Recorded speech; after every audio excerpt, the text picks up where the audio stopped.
সুপ্রভাত, নমস্কার জানিয়ে আজকে আবার একটা নতুন দিন শুরু করলাম।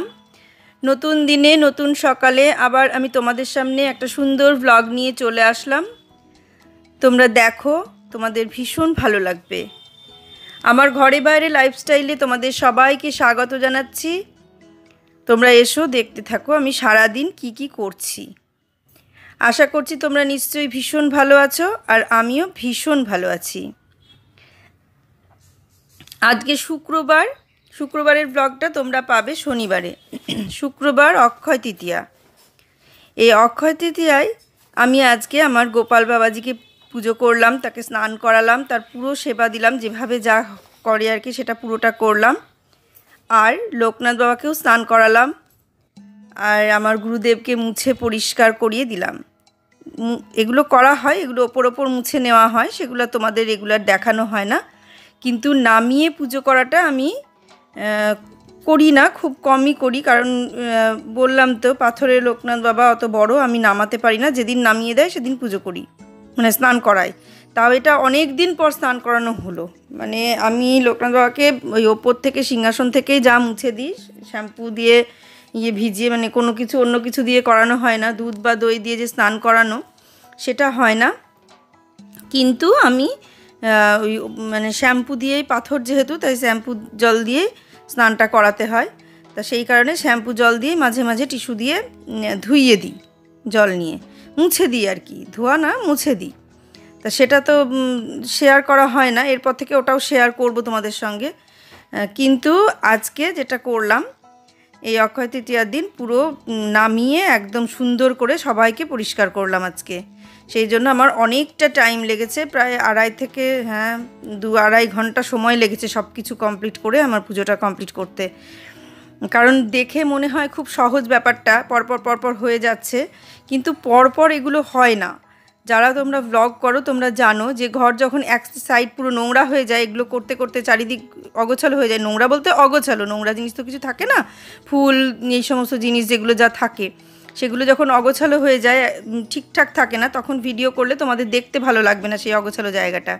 সেই জন্য খানিকটা করে করা হয় কাজ, আবার সেই জায়গাটাকে গুছিয়ে পরিষ্কার করে নিতে হয় ক্যামেরা অফ করে। তারপরে আবার আমি ক্যামেরা সেট করি সেই জায়গাটাকে ঠিক করে নিয়ে।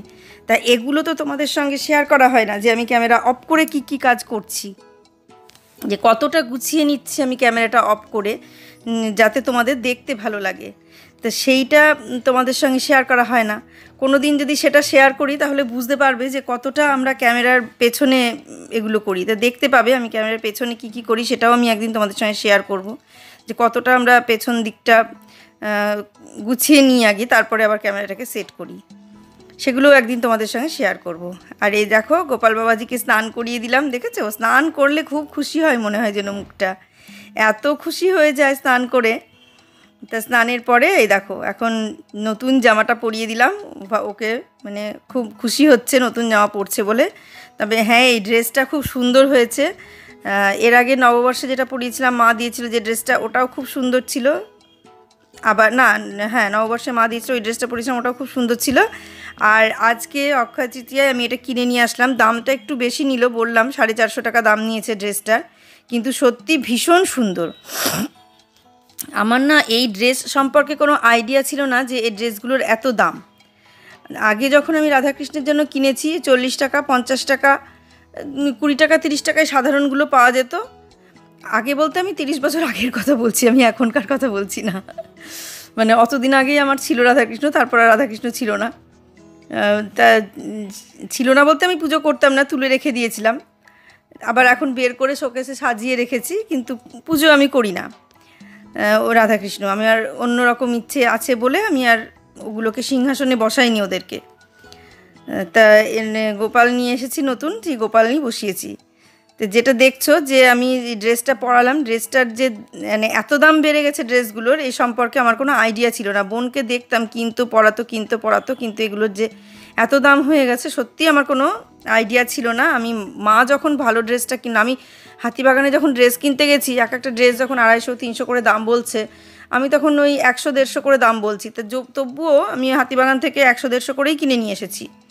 কিন্তু এখানে যখন ওই ক্যান্টনমেন্টে যে দোকানগুলো আছে ওখানে কিনতে গেলাম, একটা কী যেন দোকানটার নামটা আমি ভুলে গেলাম, মানে এসি টেসি দেওয়া বেশ ঘেরা, কাঁচের পাল্লা দেওয়া দোকানটা, বৈদিক না কীরকম একটা কি দোকানের নাম, মনে পড়ছে নামটা এই মুহূর্তে, মনে পড়লে বলে দেবো।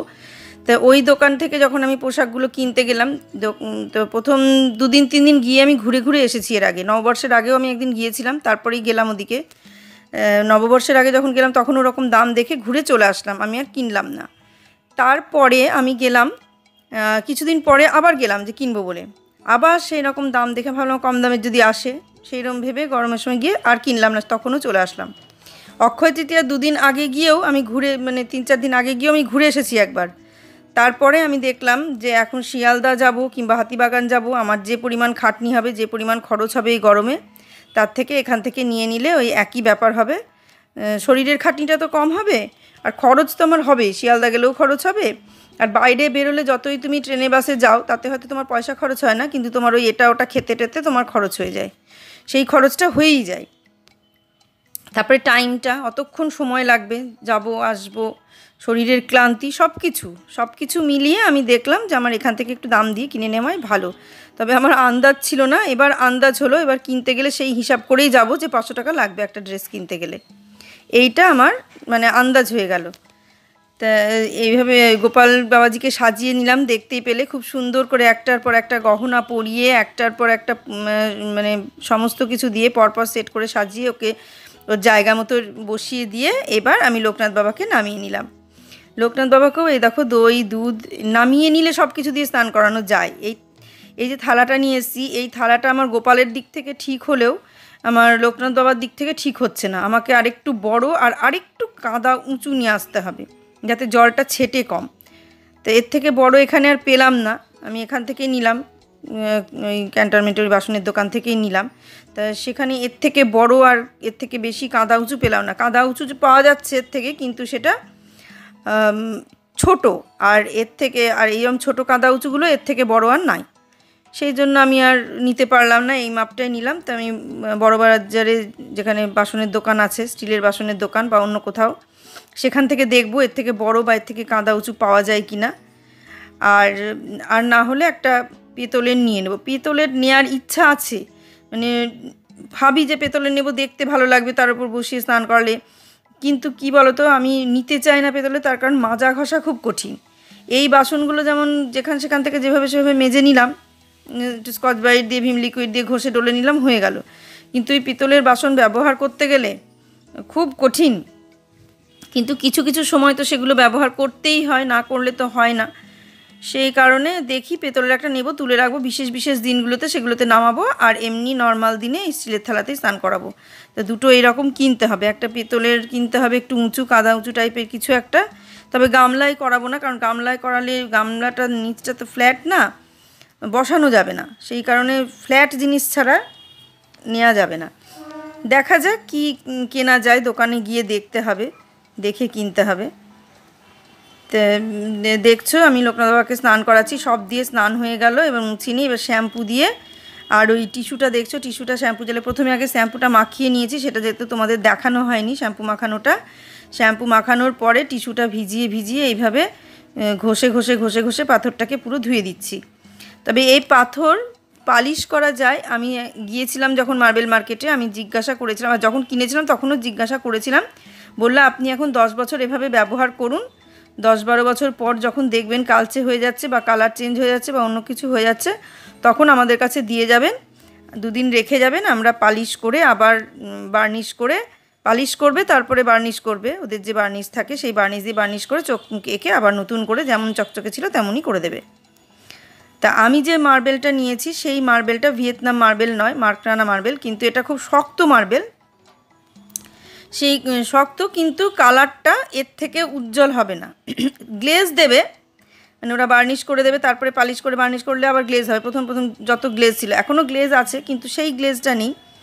তা আমি সেই জন্য রেখে আসবো আবার কিছুদিন, যাক এত তাড়াতাড়ি রাখবো না, সবে তো 1.5 বছর মতন হলো নেওয়া, এটা গৃহপ্রবেশের সময় নেওয়া হয়েছে, 1.5 বছরের একটু বেশি হবে, বছর 2 হলো গৃহপ্রবেশে নেওয়া হয়েছে।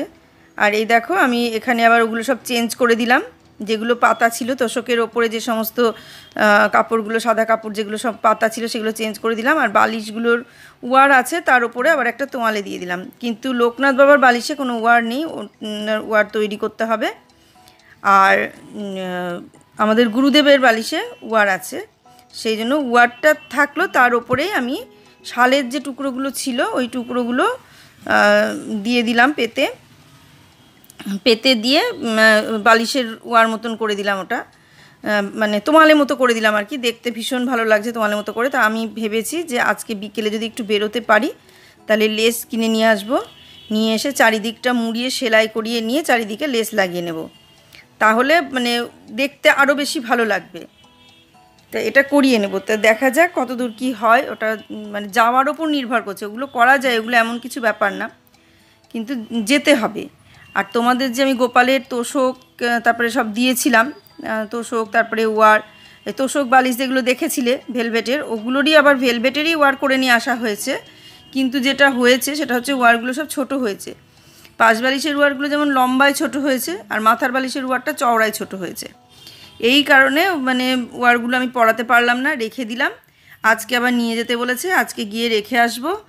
ও ভোট করে আসবে, পুয়ার বাবা ভোটে যাবে, সেইটা ভোট করে আসবে, তারপরে আমি ওগুলো আবার নিয়ে আসবো। কালকে রাত্রে দিয়ে আসছিলাম, কিন্তু কালকেই দিয়ে আসছিলাম, বললো যে আজকে একদিনে হবে না, আপনি আবার রাত্রে নেবেন, সেই জন্য একদিনে হবে না, আপনি পরের দিন নিয়ে যান, তাহলে আমার সুবিধা হবে, আমি ভালো করে করে দিতে পারবো। তাই আজকে দিয়ে আসার কথা আছে, দেখা যাক আজকে দিয়ে আসবো, দিয়ে দুদিন পরে আবার নিয়ে আসবো। ভোটটা পার হলে, সোমবারে ভোট আমাদের 13 তারিখে করিমপুরে, যেখানে স্কুল করিমপুরে স্কুল শ্বশুরবাড়ির কাছে, সেই জন্য ওই দিকেই ভোটের ডিউটি পড়েছে। আর আমাদের ভোটের এখনও নাম ঠিকানা কিছু চেঞ্জ করা হয়নি, সেই করিমপুরেই আছে। তো বললো একবারে রিটায়ার করে সমস্ত কিছু ঠিকানা চেঞ্জ করবে, সেই কারণে চেঞ্জ করেনি। আর কারণ স্কুলটা যেহেতু ওখানেই, সমস্ত ঠিকানা যখন ওখানেই দেওয়া আছে, সার্ভিস বুকের ঠিকানা ওখানেই দেওয়া আছে, এখন চেঞ্জ করতে গেলে আর অল্প দিনের জন্য মানে ঝামেলা হবে, অসুবিধা কিছু না, একটু ঝামেলা হবে এই। তো বলে আর ঝামেলা করে লাভ নেই, একদম রিটায়ার করেই আমরা সমস্ত কিছু চেঞ্জ করে নেবো। আর ভোটের কার্ডটা চেঞ্জ করে নেবো, ওটা চেঞ্জ করতে গেলে হয়তো কোনো অসুবিধা হবে না, অত কিছু লাগবে না, ও সার্ভিস বুকের সঙ্গে কিছু অসুবিধা হবে না, জানি না। তো বললো একবারে রিটায়ার করে নেবো, কারণ রিটায়ার আর বেশি দিন নাই, আর 1 বছর মতন আছে, 1 কি 1.5 বছর মতন আছে রিটায়ার করতে, সেই জন্য রিটায়ার করেই চেঞ্জ করবে সব কিছু। তো এরকম প্ল্যানিং আছে। আর ভোট আমাদের করিমপুরেই হয়। আজকে সোমবারে আমাদের ভোট 13 তারিখেই পড়ছে মনে হয় ওটা। তা আমরা ভোট দিতে যাব না, কারণ অত দূরে কে ভোট দিতে যাবে বলো। একবার আমি দিতে গিয়েছিলাম ভোট, সেই জন্যে, তা অত দূরে ওই জন্য আর ভোট দিতে যাব না। কাছে হলে, চেঞ্জ করা থাকলে এখানে হলে আমি ভোট দিতে যেতাম, কিন্তু অত দূরে কি করে যাব। দেখো আস্তে আস্তে তোমাদের সঙ্গে গল্প করতে করতে সবাইকে পরিষ্কার করে নিলাম, ধুইয়ে মুছিয়ে নিলাম। আর যতই আমি শ্যাম্পু টিস্যু দিয়ে মানে ওখানে বসে থাকা অবস্থায় পরিষ্কার করি, তাও সেই পরিমাণ পরিষ্কার হয় না যে পরিমাণ পরিষ্কার আমি নিচে নামিয়ে আজকে ধুইয়ে পরিষ্কার করালাম, সেই পরিমাণ পরিষ্কার হয় না। আমি ওইভাবে করি, তাও এই দেখো আজকে যখন নামিয়ে ধুলাম শ্যাম্পু দিয়ে, তখন কালো হয়ে গেল জলটা, মানে বেশ অপরিষ্কার হয়ে গেল, মানে এত ধুলো যে কোথা থেকে আসে জানি না। আর ওই ঘরের জানলা তো আমরা সেভাবে খুলিও না, বন্ধই থাকে, তবুও যে জানলার ফাঁক দিয়ে কীভাবে এত ধুলো আসে আমি বুঝতে পারি না।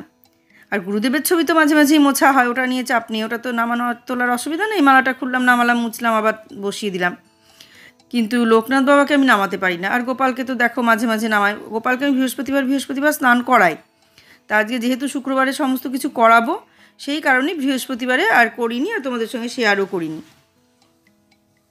তা আজকের পুজোটা এইভাবে আমি মানে অনেকটা টাইম নিয়ে সুন্দরভাবে গুছিয়ে, দেখো এখন অগরু দিয়ে দিচ্ছে, অগুরু সেন্ট, মানে স্নানের পরে পরিষ্কার করানোর পরে অগুরু সেন্ট দিয়ে দিতে হয়। তারপর নাকি একটা আয়না দেখাতে হয়, তা আমার কাছে আয়না নেই, ছোট্ট আয়না একটা কিনবো যাতে দেখানো যায়। যে ফলগুলো সমস্ত কেটে নিচ্ছি, এইভাবে আস্তে আস্তে পুজো শেষের দিকে এগোচ্ছে আর কি। কিন্তু দেখে যতটা তোমাদের মনে হচ্ছে ততটা, বললাম তো এর আগেই, ততটা আরামদায়ক, ততটা সহজে হয় না কাজগুলো, অনেকটা টাইম লাগে, অনেকটা পরিশ্রম লাগে, সব কিছু মিলেই হয়। যারা পুজো করো আর এই সমস্ত পুজো করতে করতে যারা ভ্লগ করো, তারা অবশ্যই জানো যে মানে এভাবে ভ্লগ করা কত কঠিন।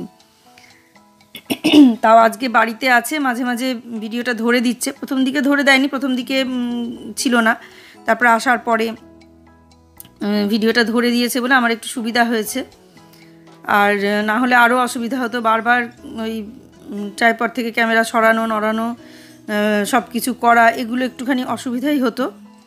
তা যেহেতু সব ভিডিওটা আমার ধরে দিয়েছে তাতে একটু সুবিধা হয়েছে। আর এই দেখো এখানে ফলের খোসা টোসা এটা ওটা সব ছিল, এই দেখো দেখলে তো এক্ষুনি ফলের খোসাগুলো ছিল, এগুলো সব গুটিয়ে পরিষ্কার করে সরিয়ে দিলাম। এটা কিন্তু অফ ক্যামেরাই করেছি, সরিয়ে দিয়ে আবার থালাটা নিয়ে গুছাতে শুরু করলাম। আর এই যে ফলগুলো কাটলাম, তোমাদের শেষের দিকে হয়তো অল্প একটু ফল কাটা দেখালাম, কিন্তু দেখলে তার আগে থালায় কতগুলো ফল কাটা হয়ে গিয়েছিল। তা এইগুলো বেশ কিছুটা করে হয়ে যায়। ওই যে ফুল সাজানোটা তোমরা সাজানোর পরে দেখতে পেলে। যদি আমি পুরোটা যদি দেখাতাম যে ফুলটা কীভাবে সাজাচ্ছি, তারপরে ওই যে ওড়নাগুলো, যেগুলো যে ওড়না না, ওগুলো সাজানোরই জিনিস, সিংহাসন সাজানোর জন্যই কেনে। তো ওগুলো আমি বহরমপুরে যখন আমার রাধাকৃষ্ণ পুজো করতাম, তখন ওই রাধাকৃষ্ণ সময় জন্মাষ্টমীতে লাগানোর জন্য নবরং থেকে কিনেছিলাম। বহরমপুরে নবরং বলে একটা দোকান আছে, ওখানে হেন জিনিস নেই যে এই সমস্ত পাওয়া যায় না, মানে যত রকম ঠাকুর সাজানোর জিনিস, ঠাকুরের সিংহাসন সাজানোর জিনিস, সমস্ত রকম জিনিস ওই নবরঙে পাওয়া যায়। তা আমি ওই নবরং থেকেই ওইগুলো কিনেছিলাম, আরও অনেক কিছুই কিনেছিলাম, তো যেগুলো আমার মানে মনে নেই আর কি কী কী কিনেছি। তা কিনেছিলাম সেগুলো মনে নেই, অনেক কিছুই কিনেছিলাম। তা ওই জিনিসগুলো এক জায়গায় রাখা ছিল, রাধাকৃষ্ণ ওই সিংহাসন যখন ওখানে সাজিয়েছিলাম ওই জিনিসগুলো রাখা ছিল। আরও ছিল মানে ছোটো ছোটো সেই টুনি লাইট টুনি বলে, স্ট্রিপ লাইটগুলোই তো এখন আবার সেগুলো ওই রকম লাইট হয়েছে। যাই হোক, ওই টুনি বাল্ব যেগুলো ছোটো ছোটো ছোটো ছোটো যেগুলো হয়, ওগুলোকে আর কি বলে এখন আমি জানি না। তা ওই লাইটগুলো মানে ছিল, দিয়ে সাজানো হতো। তো সেই লাইটগুলো বের করেছিলাম, কিন্তু সেই লাইটগুলো নষ্ট হয়ে গেছে, এতদিন ধরে কি আর থাকে, তোলা ছিল কিন্তু নষ্ট হয়ে গেছে, তাই ওগুলো দিয়ে আর সাজাতে পারলাম না, ফেলে দিলাম। আর এই জিনিসগুলো আগেই ছিল, অনেক আগেই বের করে আমি এগুলো সাজিয়েছি, তোমরা দেখেইছো যেগুলো দিয়ে সাজিয়েছি। তা জায়গাটা ফাঁকা ফাঁকা লাগছে বলো, একটা সাইড ফাঁকা লাগছে, সেই সাইডটাকে আমাকে আবার ঢাকতে হবে কিছু একটা দিয়ে, মানে 3 জন আছে, এখন 4 জন পূরণ করতে হবে। তাই এই যে দেখছো সবাইকে সাজিয়ে নিলাম, সিংহাসনও সাজিয়ে নিলাম, ঠাকুর সাজিয়ে নিলাম, শিবের স্নানও হয়ে গেছে। তারপরে এরকম ফুল টুল সব গুছিয়ে নিয়েছি, নিয়ে ধূপ মোমবাতি সমস্ত কিছু জ্বালিয়ে দিলাম।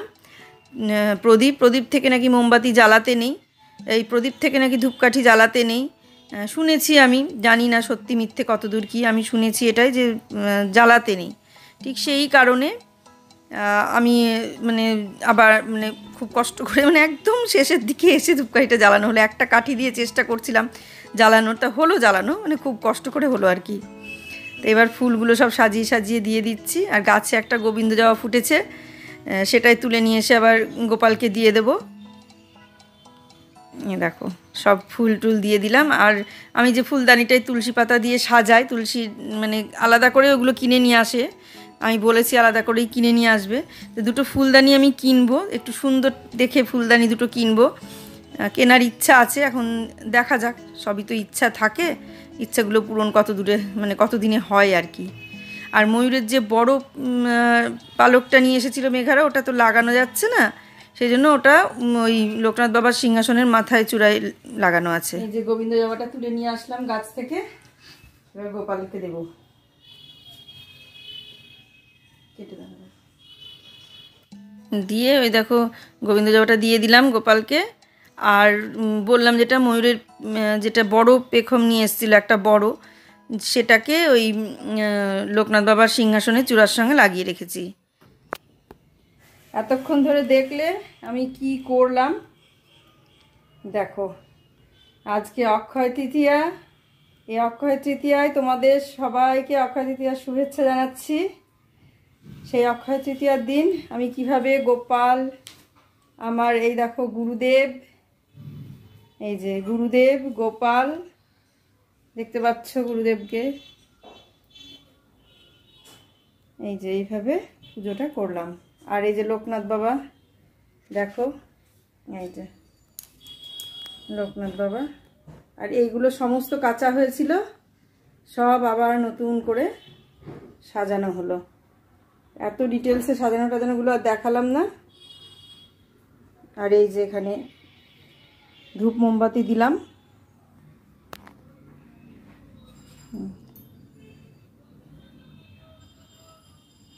দেখো এবার কেমন লাগছে তোমরা জানাবে। আমার গোপাল বাবাজিকে কেমন লাগছে, গুরুদেব, লোকনাথ বাবা সবাইকে কেমন লাগছে জানাবে। এই যে সমস্ত গহনা পরিয়েছি আজকে, আবার মুকুটের উপর ময়ূরের পালকের চূড়ায় যে ময়ূরের পাখা দিয়েছি। আর এই দেখো কান পরিয়েছি। এই যে সমস্ত মালাগুলো যা যা মোটামুটি পরানোর পরিয়ে দিয়েছি। আর এই যে ফুল টুল আর এই প্রসাদ। আজকে আলাদা করে কোনো ভোগ রান্না করিনি, ফল মিষ্টি দিয়ে আজকে পুজো দিয়েছি। আর এখানে তুলসী আর ফুলটা যেটা আমি রেগুলার সাজাই তুলসী দিয়ে, সেই তুলসী দিয়ে সাজিয়েছি। এই যে আর এখানে গুরুদেবকে মালা পরালাম পরিষ্কার করিয়ে, বুকে তুলসী পাতা দিয়ে। আর আমি গোপালের চরণে তুলসী পাতাটা দিয়ে, সেটা চরণ দেখা যায় না, সেই জন্যে এই দেখো এইখানটাতে একটা ছোট্ট প্লেটের মধ্যে তুলসী পাতাটা দিয়ে রাখি। আর এর আগে কমেন্ট করেছিল যে ভোগে তুলসী পাতা দিতে, তা আমি তো জানতাম না, তো ভোগে তুলসী পাতা দিতাম না। তা এই দেখো ভোগে এখন তুলসী পাতা দিচ্ছি। এই যে বলে ভালোই করেছো। আর এখানে বড় থালায় মিষ্টি আর দই দিয়েছি।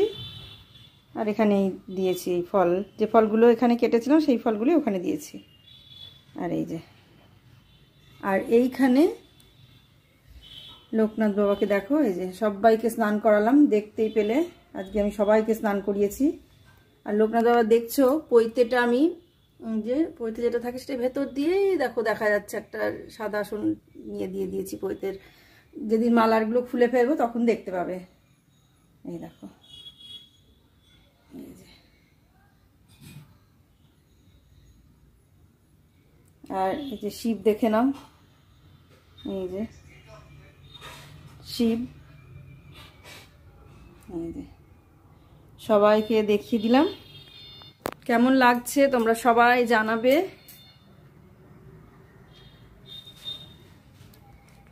আজকের পুজোটা আমার কেমন লাগলো সেটা তোমরা জানিও।